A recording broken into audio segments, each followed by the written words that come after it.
Hi there. After the map at UT, I bet you thought that identity was as hard as it would ever get. Uh, uh, uh.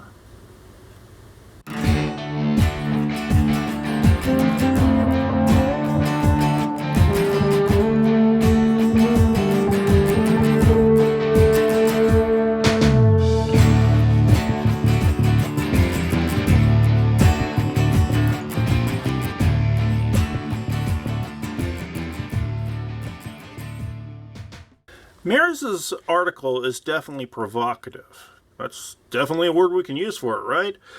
And you knew that going into it because you just don't see people using the word cripple anymore.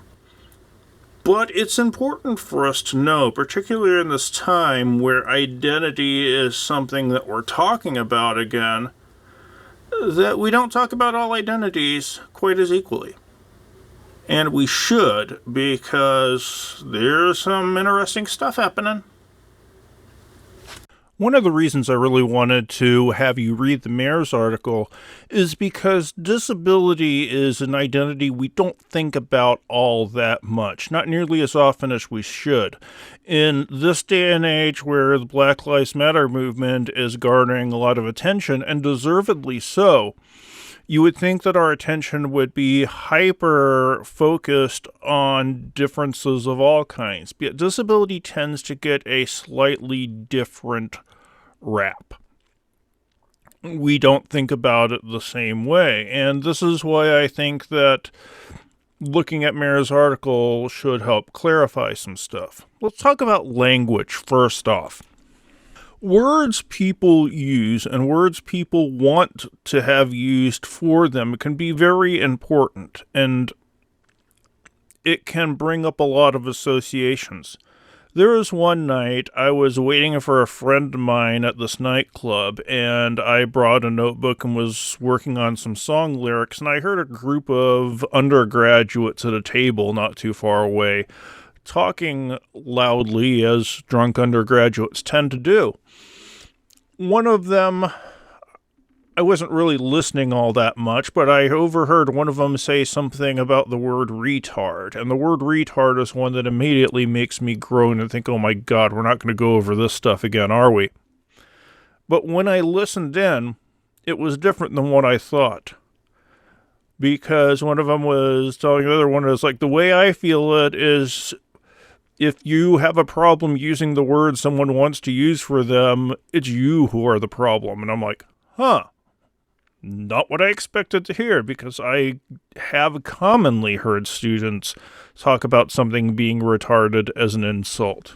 The power of the words can really affect people, and imagine that if you were someone who struggled with mental disabilities, how that would probably strike you as different than someone who did not.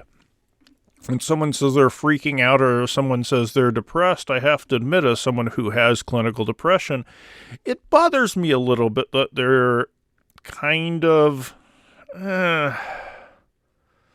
co-opting the words for something that doesn't really equate.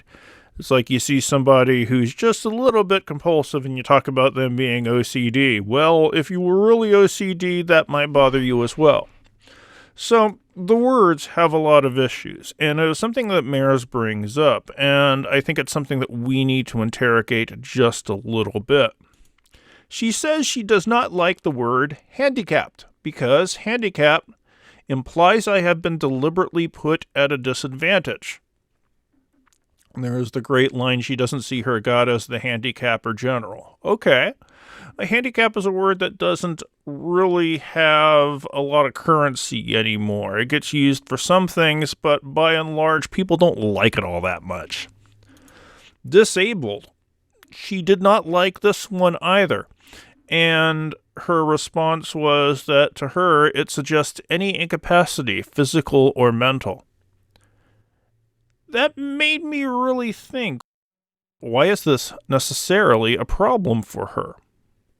When she does adopt and use the word cripple for what she says are reasons of accuracy. Is it accuracy she wants?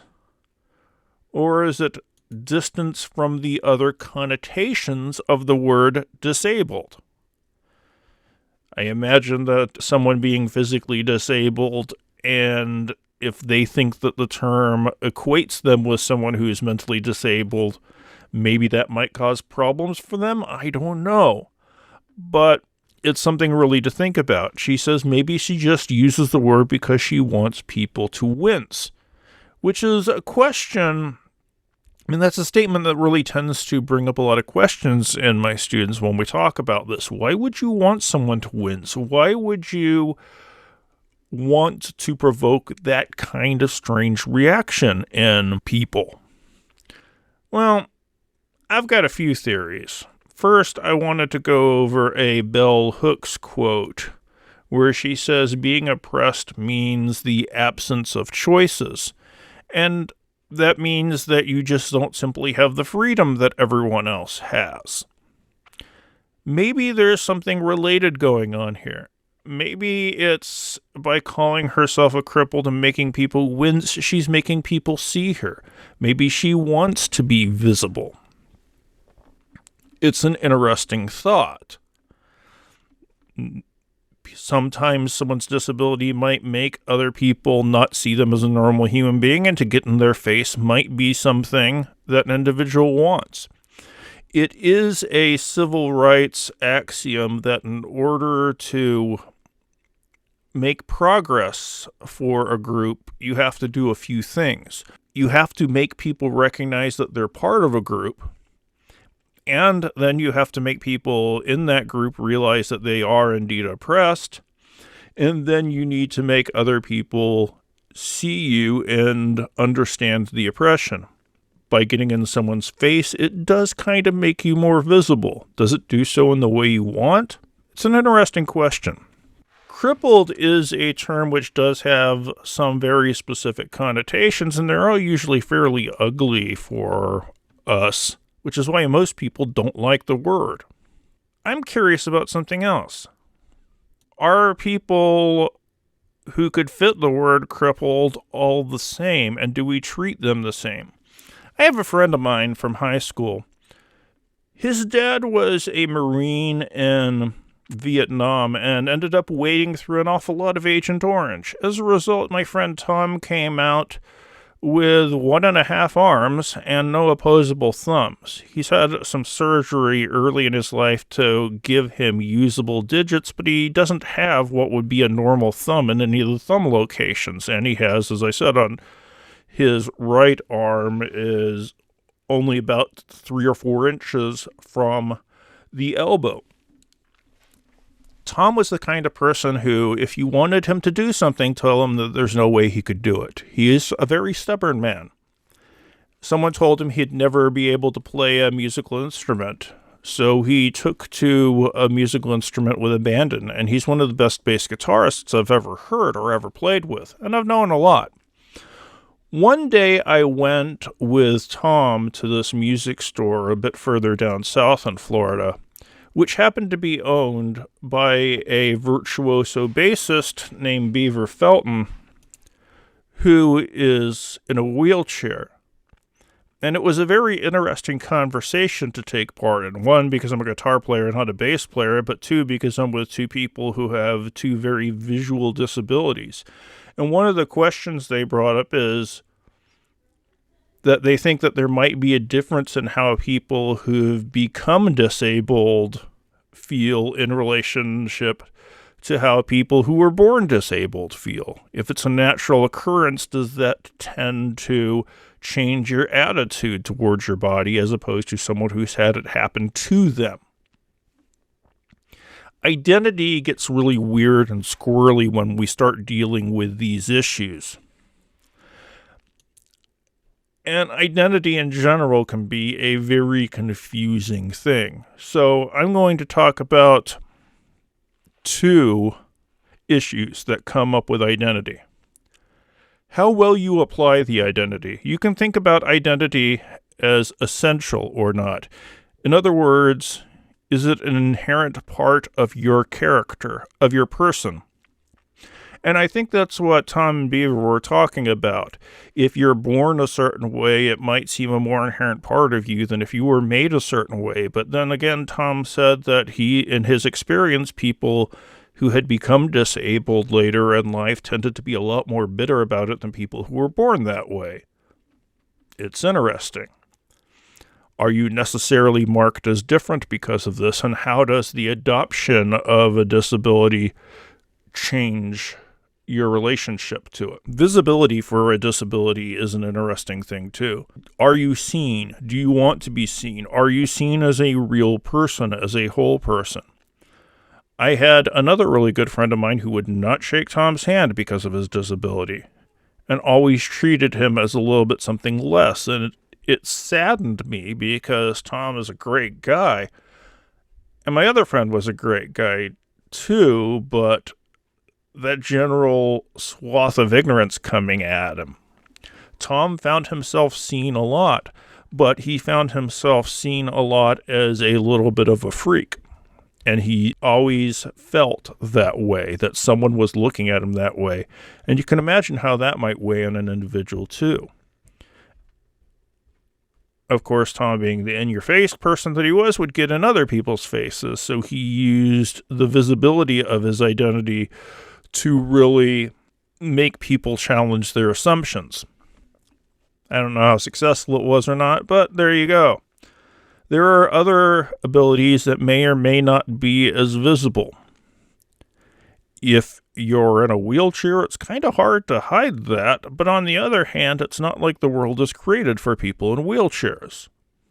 Visibility can be a very double-edged sword at times. Being visible and being seen can cause bad reactions, but if nobody thinks of you, nobody can make arrangements for you. Then there is strategic identity. Because some people have identities which they can impose for a specific purpose. When Tom said that people saw him as being a freak, so he would then respond, it was him strategically imbibing his disabled identity with that much more strength to create some level of conflict. But if you were, say, homosexual, how visible you can be in a particular time and place can be a very strategic thing. I had some friends in grad school, a couple, one of them was a lesbian, the other was bisexual, but you can bet that they, in certain places, were just roommates. Strangely enough, to one of their mothers, they were just roommates, even though they'd been living together for 15 years at that point. Some places they were quite open about their identity. In other places, they strategically had to hide it. In some instances, it might be to your advantage to push this particular part of your identity if you want to engage someone in a different way. So the visibility of your identity and how much it's tied to you as a person, whether how you see yourself or how others see you, is a big issue. The other one that Mairs brings up, which we haven't really talked about to this point in time, is that you don't really only occupy one identity at a time. She wasn't just disabled, she was a disabled female, and a lot of how she was seen had to do with the fact that those two intersected in a lot of people's minds. This was, in fact, a fairly major issue that came up in the 50s and 60s civil rights movements, because a lot of the ethnic-based civil rights movements were pretty horribly misogynistic inside. Some of them were less so, but you don't inhabit only one identity. I think I've said at some other point, when we start talking about identity, things get really confusing really quickly, and I think the map of UT probably embodied that as much as anything else. And the intersectionality is one of the key features that you just gotta think of in this case. You don't deal with only one identity. If there are multiple versions of you, people might see a couple versions at once. And you might even have control over which versions they see. When you deal with identity, you've really got to be able to account for all these possibilities. I would probably classify the Mairs piece as disability studies as much as anything else. And disability studies is different than looking at a lot of forms of identity because, when we talk about different racial groups, different ethnic groups, well, we're all just equal but different. When you're talking about disability studies, people can point to a visible difference and a visible advantage people might have. So it definitely makes us think about the subject of identity in a slightly different way. And I think there's a lot of value to that. See you next video.